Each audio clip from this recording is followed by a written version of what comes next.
Vai jums ir kāds domgrauds klausītājiem?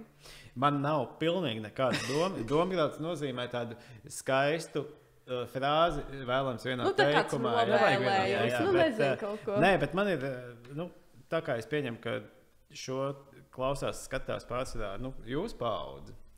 Tad vienu es zinu skaidri, ka es novēlu tagad lasīt maksimāli daudz, tik cik vien spējat, jo vēlāk jums tiešām nebūs nedz laika, nedz vēlēšanās, jo dzīve pamainīsies.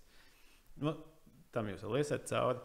Jo šito es arī kaut kā nezinu, vidusskolē es ļoti daudz lasīju, un man likās, tas būs loģiski, ka es to darīšu visu mūžu. Bet tad tiešām dzīve. Un man vēl pirmajā kursā Kultūras akadēmijā filozofijas pasniedzēja Oksana Vilnīte. Viņa tieši mums šito pašu novēlēja. Viņa teica, studenti, lasiet tagad visu maksimāli daudz, jo vēlāk jums tam nebūs laika.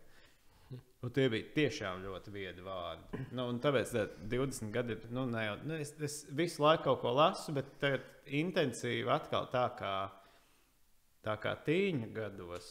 Laikam tas kaut kāds varbūt pēdējos 3 gadus. Kad es atkal sapratu, ka man tas ir vajadzīgs, ka tas ir veids, kā es uztveru pasauli un saprotu pasauli.